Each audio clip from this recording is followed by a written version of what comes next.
So this is a pretty candid message, and there's a lot of it was like hard to get on here. It was weird. I'm like, do you want me to do this? Do you want me to not do this? But so worked out that here we are. Candidly, wanted to tell you about a time where I really did. I cling to my last boyfriend because I was afraid of what would happen if I stopped. So he was Turkish Muslim, and I was brought into this world of Muslims. It really was during the whole Pakistan Israeli war, and all the stuff was going on. It was interesting that we were in this kind of like peace agreement, him and I, spiritually, like biologically, like it was playing out between us, it seems. I don't know, it'd be pretty schizophrenic to say.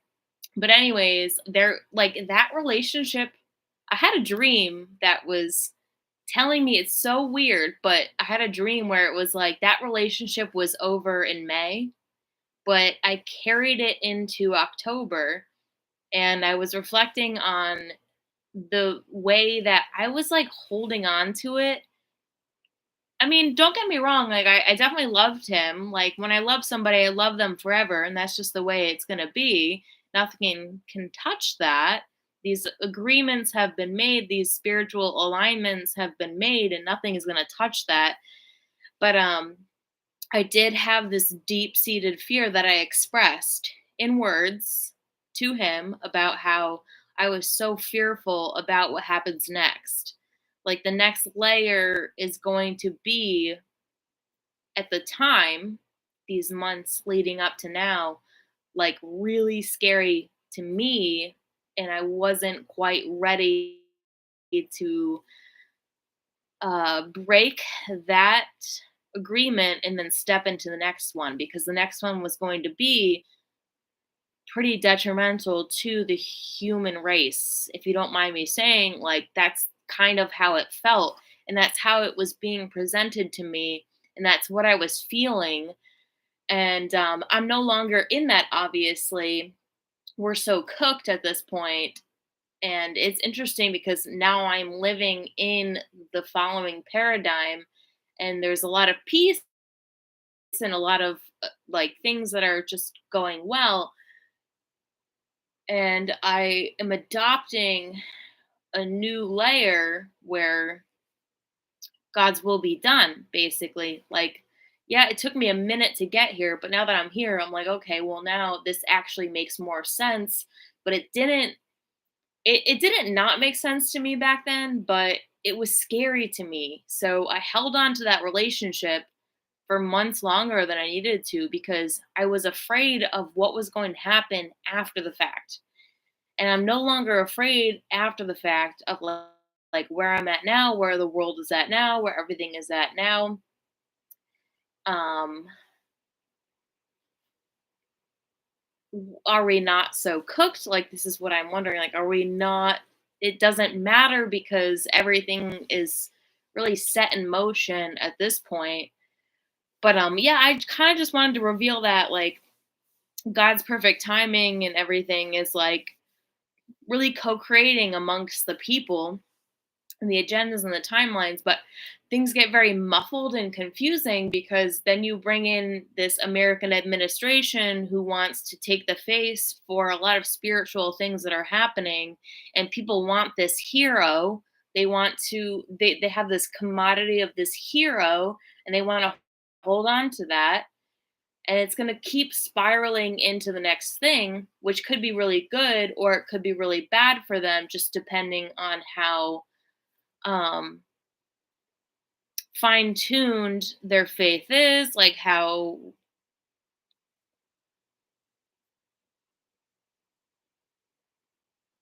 cherished the word cherished is coming to me. Like there's a group of people who are cherished, they're precious by God.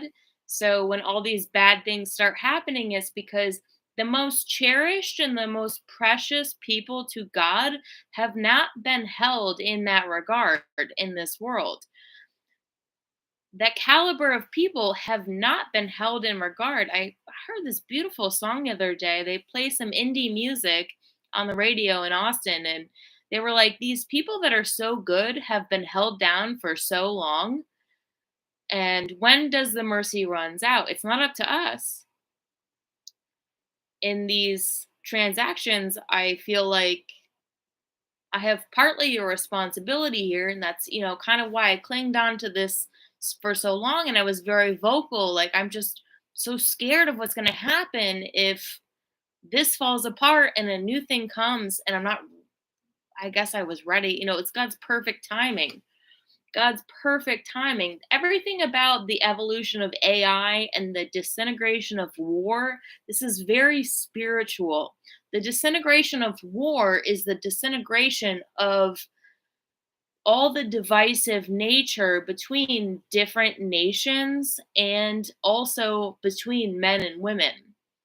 And there's a brotherly love component that goes to it. So there's a brotherly love that takes place, that the pride has to be dropped at some point where the men recognize, I have to have honor for my brother. These are layers piling on top of each other. I have to have honor for my brother and my brothers, and I also have to have honor for the human race and the way that things should go. And the final layer to that is obviously going to result in a lot of death and destruction. The angel of death is rebirthing something new that's going to survive a group of people who have been held down for so long. Their redemption draws nigh. Their redemption is on the horizon. Their redemption is God's will. God's will is not for us to sit in the stagnance, but also to give people ample time to figure themselves out, right? To get their wits about them. All these paradigms of religion and race and whatever needs to fall to the wayside to create something entirely new. And that thing that creates something entirely new is fearful to step into, but once it is realized by the masses, it actually feels like a spiritual solution given to us by God. And we don't think that our will is any better than God's will. That's when we make mistakes.